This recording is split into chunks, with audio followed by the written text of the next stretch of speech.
안녕하세요. 부동산 미치고 줍줍인입니다. 오피스텔 투자로 관심이 많이 높아지고 있는 상황인데요.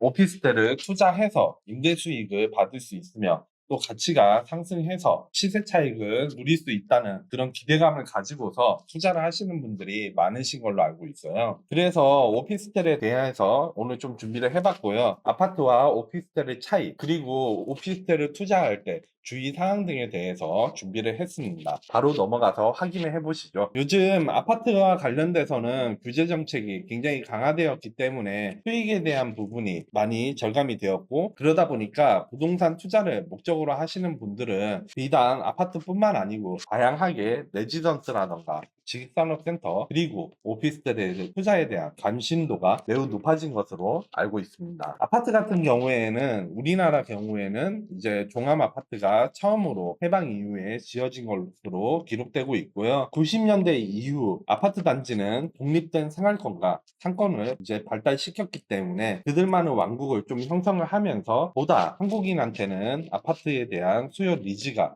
많이 증가한 형태를 보이고 있었고요. 오피스텔 같은 경우에는 말 그대로 오피스와 호텔 두 개를 합쳐놓은 공간으로 사무용 공간과 주거용 공간을 한 번에 이용할 수 있는 시설을 만든 개념으로 생각하시면 좋겠습니다. 보통은 대도시 지역에 땅값이 비싼 업무 지역에 주택 공급을 늘리기 위한 일환으로 오피스텔을 많이 건설하였기 때문에 보통 서울에서도 종로, 강남, 서초라던가 영등포 중심 업무 지구가 형성된 자치구에 오피스텔이 많습니다. 네, 오피스텔과 아파트 차이를 확인해 보겠습니다. 먼저 차이점은 면적이에요. 오피스텔 같은 경우에는 건축법을 적용받고 아파트는 주택법을 적용받아요. 건축법을 적용받는 오피스텔의 경우 전용 면적과 공용 면적 그리고 뭐 경비실이라던가 주차장 같은 공용 면적을 모두 포함하는 개념으로 되어 있고요.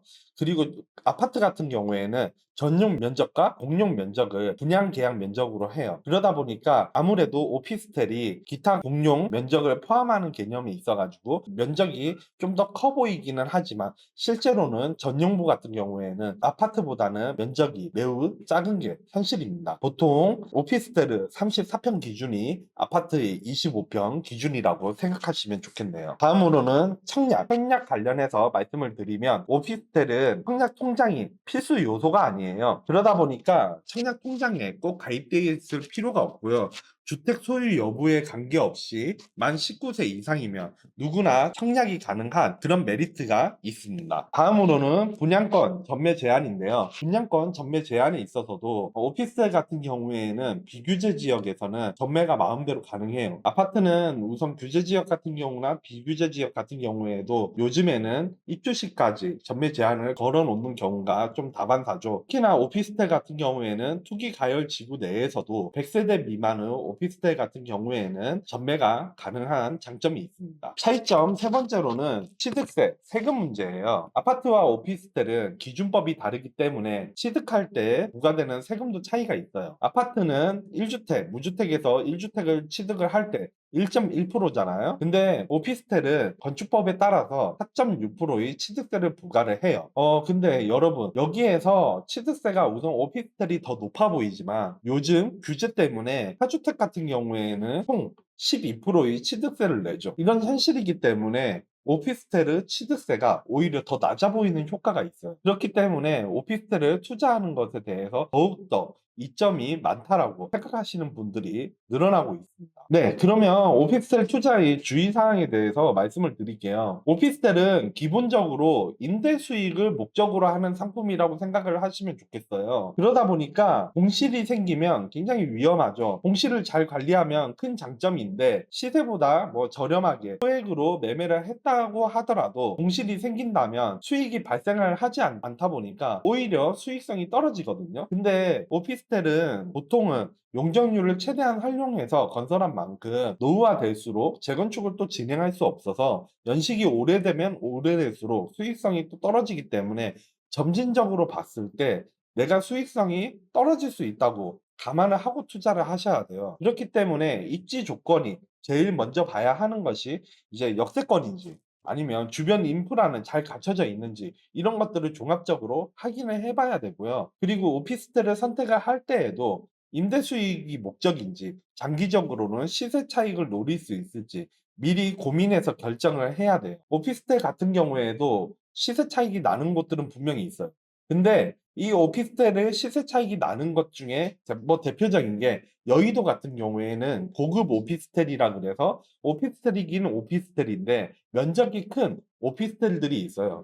이 경우에는 보통 아파트처럼 사용을 하기 때문에 시세에 대한 부분이 잘 상승을 하긴 하거든요. 이런 점들을 좀 고려를 해서 내가 정말로 이게 임대 수익이 목적인지 아니면 시세 차익을 좀 장기적으로 노릴 걸 감안을 해야 되는지 이런 것들을 종합적으로 판단할 수 있는 능력이 있어야 돼요. 더불어서 주변에 선호하는 오피스텔 면적을 잘 확인해 보세요. 너무 작거나 너무 크면 수요가 또 적기 때문에 가격에도 영향을 미칩니다. 성공하는 오피스텔의 8가지 조건이 있어서 우선 가져와 봤어요. 출처는 고라파더 90님이고요.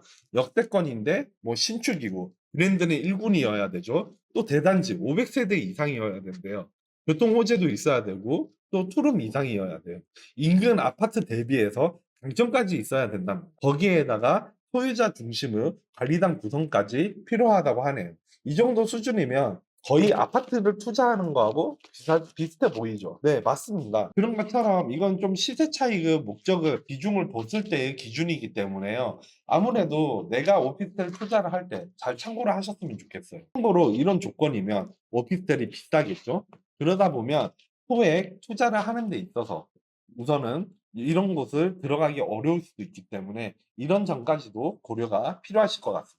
결론을 짓겠습니다. 첫 번째로 고려해야 할 부분은 세금입니다. 초기 오피스텔 투자 시 취득세 등 초기 투자 비용을 생각한다면 통상 오피스텔 투자 구매 비용으로 약 2년간 임대 수익을 얻어야지 한계가 가능하다는 점을 꼭 숙지하시기 바라고요. 두 번째로 고려해야 될 부분은 관리 비용입니다. 소형 아파트와는 달리 오피스텔은 이른바 풀옵션이 대체적으로 요구되고 있기 때문에 풀옵션 구매 및 교체 그리고 관리 비용 역시 전체 수익금에서 공제해야 되는 비용으로 미리 숙지를 하시는 게 좋겠습니다. 세 번째, 제일 중요한 거예요.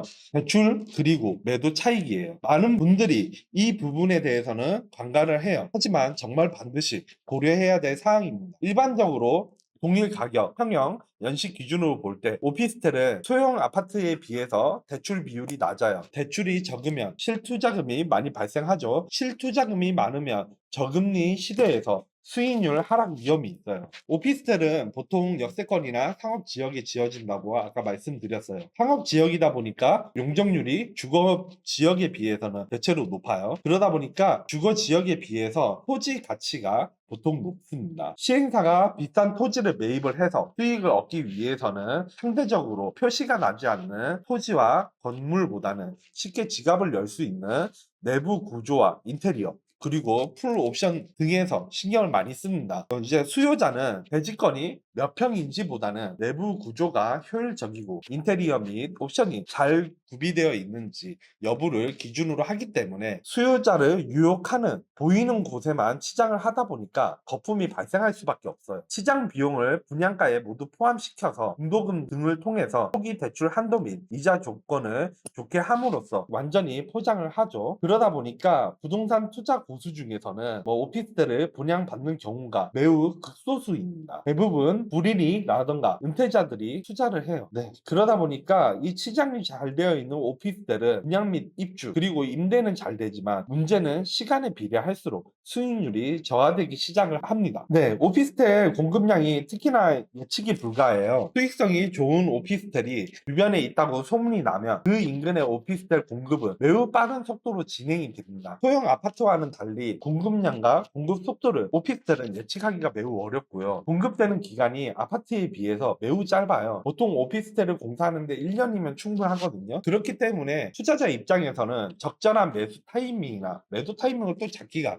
굉장히 쉽지가 않습니다. 월세 수익이 필요하니까 오피스텔을 취득할 거야. 라는 단순한 생각으로 접근했다가 임대 수익률 저하 및 매매 가격도 하락해 이중고를 겪을 수도 있습니다. 모든 투자에는 리스크가 따르고 오피스텔 투자가 반드시 나쁘다는 것은 아니에요. 단순히 광고를 믿고 투자하기보다는 투자 리스크를 잘 따져보고 현명하게 투자한다면 좋은 결과를 얻을 수 있을 거라 줍줍님도 믿고 있습니다. 오늘 영상이 도움이 되셨다면 좋아요와 구독 꾹 부탁드립니다. 감사합니다.